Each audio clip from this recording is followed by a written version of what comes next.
have recently learned a thing, a cognitive phenomenon, that our brain is actually a predicting machine.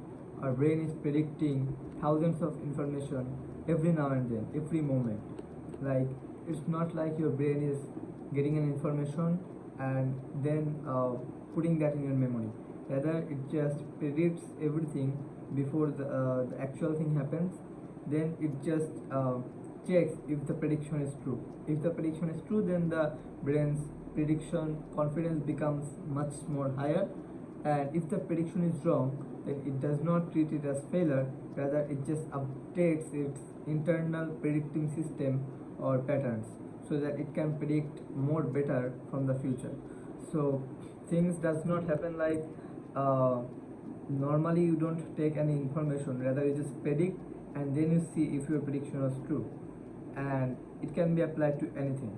But if your prediction is true or not, that is verified by the information you take from your senses, like your eyes, your nose, your touch, or everything. So let's say there would be a cricket match or a football match. So your brain is not like it first sees the match, then sees the score, then get to know that who wins the match. Rather, it just makes a prediction that this team might win, and it then sees that if the team actually won. If your prediction is true, then you become confident, and also your brain sees that it's a great pattern for predicting. So next time, whenever new match happen, your brain just predicts the outcome in the same metrics that it used in the previous prediction. So, but what if your prediction gets wrong? Your brain just analyze what just made the prediction go wrong, and from the next time it just use its updated predicting system. So how does it even become relevant for us? Like, we get to know that our brain is predicting things, but how does it help us? It helps us in many ways if you can actually optimize this ability. Like, let's say your brain is always predicting consequences of the things that you're gonna do. Like, if you start to before you start conversation with a stranger, your brain just predicts the outcome, what could happen.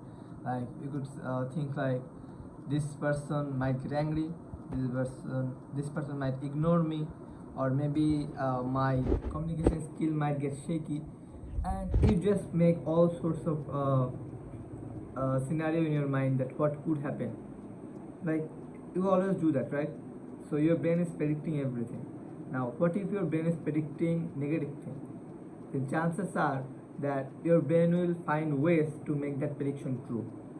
So if your brain just predicts that the other person might not like me, so your brain just finds ways so that you make sure that the other person don't like you, because your brain just wants the prediction to be true. So that's why it will go to any extent to make your prediction true, even if it harms you. Like, if another person hates you, or your communication gets like, you get freeze when you start talking, that's a bad thing, right? But your brain does not care as long as its prediction is true. So from next time, whenever you're in a situation and your brain is replaying or playing just negative scenarios in your head, what you have to do is you just have to change your prediction system. You just have to tell your brain that no, I will have success uh, in whatever I'm going to do. Like, you think of every positive scenario in your head, like, if I start talking, my communication skill will become very good, my vocabulary will be on point, I will not use filler words or anything, the other person will be amazed by my conversation skill, other person might be my new friend. So you replay every positive feelings, every positive scenario. Even if it does not happen, it does not matter, but as long as you feed your brain those predictions, what your brain will do is try its best to make that prediction true, which is to make you perform at your highest level, to make your communication skill go higher, to not freeze under tension, or speak clearly when you're going to speak. So that's why it's really important that you feed your brain positive scenarios, because there is a saying that we suffer more in imagination than in reality. Tell me how many times it happened that before the thing really happened, you just played all sorts of negative emotions and you really thought that if that happened, I'm doomed. but when the actual result came out, nothing sort of happened. So your brain just made you feel miserable by playing out those negative scenarios. So that's why it's very important that you feed your brain positive scenarios. It's not just this. You can use this system in many other ways. Like, let's say, for problem solving. Problem solving in, like, you see chess players, how do you think that they think so fast or calculate so many moves in just a short time, like 1 or 2 seconds or even milliseconds? Like, it's not even humanly possible to think about all those chess scenarios, calculations in your head in a tiny bit of second or a fraction of second, because your brain, what happens is, your brain, like the chess players, play out those exact scenarios many times before.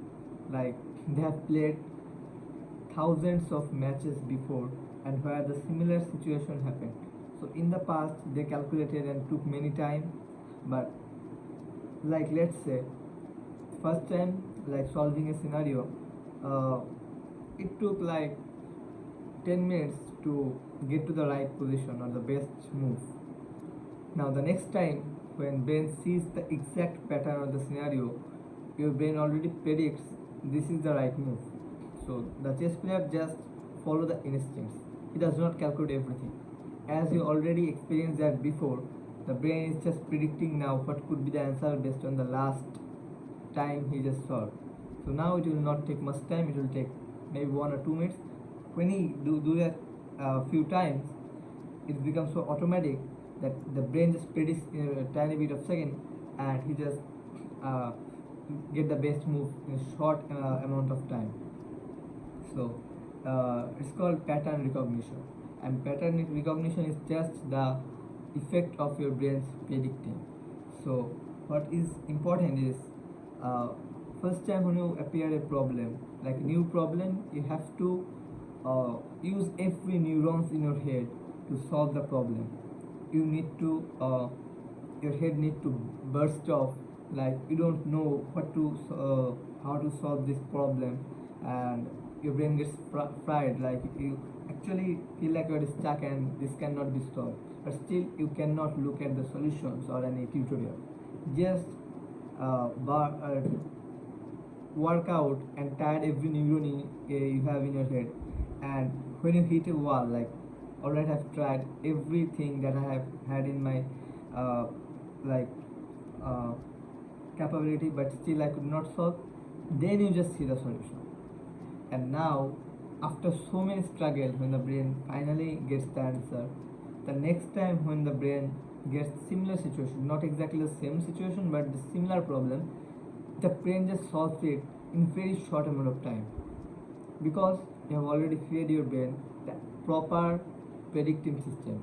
But in the first place, if you did not train your brain to predict things properly, to actually think, what would happen is your brain knows the answer. So in the next time, if you get the same problem, then maybe your brain could predict.